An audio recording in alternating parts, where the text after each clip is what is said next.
Et bonjour. Alors, en ce mercredi, où on arrive tranquillement à midi, je viens te parler un petit peu de choses qui me sont passées par la tête et qui m'ont fait réfléchir ces derniers temps.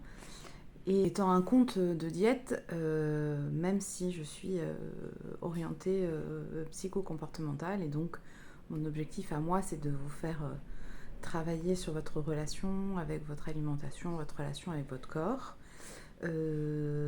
Néanmoins, étant diète tout court, je sais que je suis souvent, malheureusement, rattachée à une image de restriction alimentaire et de régime, puisque beaucoup des diètes des années précédentes ont joué ce jeu-là.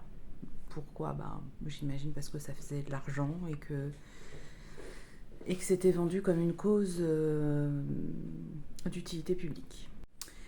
Bref, on s'est rendu compte que en fait, il n'y avait pas à traiter l'alimentation en tant que telle dans voilà, la restriction ou dans le tu dois faire un rééquilibrage alimentaire et tu dois manger ça le matin, ça le midi et ça le soir et tu verras, tu fais un peu de sport par-dessus, tu bois de l'eau et hop, tu vas perdre du poids. Et tout ça, patatras, quelques années après, ça a fait des effets yo-yo, ça a fait des personnes qui sont parties dans des TCA terribles et qui ont craché leur santé mentale. Donc, maintenant qu'on sait, on pourrait se dire quand même, on va arrêter de faire ça. Mais non, je dirais bien que c'est les coachs, que c'est les machins en nutrition, machin, bref. Je ne pense pas, je pense qu'il y a encore des diètes qui le font allègrement, et à l'hôpital aussi d'ailleurs. Hein. Euh, Bref. Et donc maintenant on le sait en fait. Ce qu'il ne faut pas soigner, c'est ce qu'on doit ingérer, c'est-à-dire qu'un régime qu'on te donne. Mais ce qu'il y a à soigner, c'est donc ta relation avec l'alimentation. Pourquoi toi, tu as envie de manger sucré H24? Pourquoi toi, tu as des compulsions alimentaires à telle heure de l'après-midi? Pourquoi toi, tu as décidé de plus manger? Pourquoi toi, il t'arrive ce qui t'arrive toi dans ta vie avec l'alimentation? Et donc en fait, on sait que ce qu'il y a à soigner, c'est ce qui amène justement à ce dérèglement qu'on vit avec l'alimentation.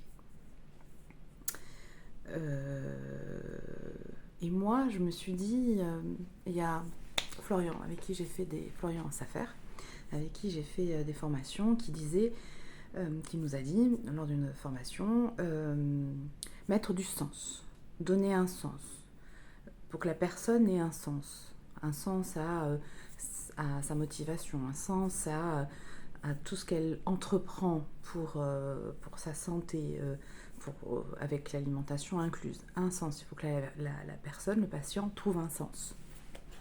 Et je trouve que c'est vrai qu'il faut pouvoir savoir pourquoi on fait ça. Qu'est-ce qu'on met derrière? Qu'est-ce qui fait sens pour nous? Qu'est-ce qui sera motivation en fait? Qu'est-ce qui fait qu'on va se lever et qu'on va aller au sport alors qu'on est fatigué, qu'on est malade et que tout ça? Qu'est-ce qui fait que on va réfléchir à finalement qu'est-ce qui s'est passé la dernière fois que j'ai eu une compulsion? Pourquoi j'ai eu une compulsion? Parce que si t'as pas de sens à ça, généralement, en fait, tu mets sous le tapis, t'évites et puis hop, on passe à la prochaine. Et travailler sur ça déjà, essayer de comprendre ce qui s'est passé, c'est énorme. Mais c'est aussi un peu douloureux. Et moi, je me dis, il y a un truc qui est important aussi, c'est l'amour. C'est qu'est-ce qu'on peut faire par amour? Et est-ce que finalement, le premier pas, ça serait pas aussi de travailler sur l'amour qu'on se porte? Tu vois, quand tu as tes enfants, pour ceux qui ont des enfants, ou ton mari, pour ceux qui ont des maris, ou tes amis, voilà, quand tu les aimes, quand tu ressens cette sensation forte d'amour, euh, tu peux, toi, mettre beaucoup de ta personne pour pouvoir les aider, les soutenir et leur permettre d'aller vers ce qui leur fait du bien, des nouvelles habitudes qui les met en santé. Et du coup, est-ce que ça, on ne peut pas se le mettre à nous? Est-ce que l'amour qu'on se porte à nous, ça ne peut pas faire sens aussi et qu'on se dise, ben non, je ne vais pas faire de régime. Mais oui, je vais travailler sur ma relation avec l'alimentation parce que je me rends compte que c'est destructeur pour moi, que c'est douloureux et que je ne m'en sors pas toute seule.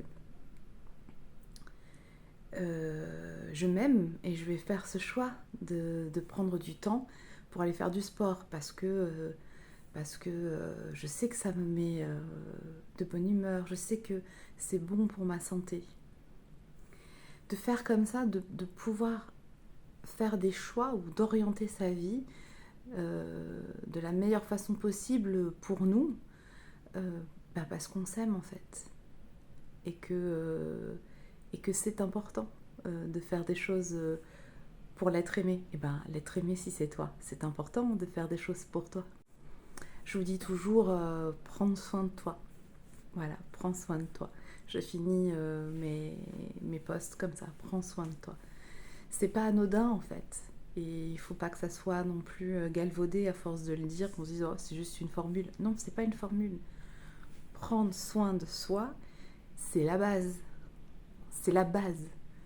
C'est ça qui va faire que dans ta vie, tu vas pouvoir avancer, tu vas pouvoir construire, tu vas pouvoir aider l'autre. Parce que toi, tu prends soin de toi. Tu peux, toi, être en bonne santé, épanoui. Tu peux accueillir tes émotions, même les plus terribles. Tu peux le faire et tu peux les vivre et les laisser passer. Parce que justement, tu sais prendre soin de toi.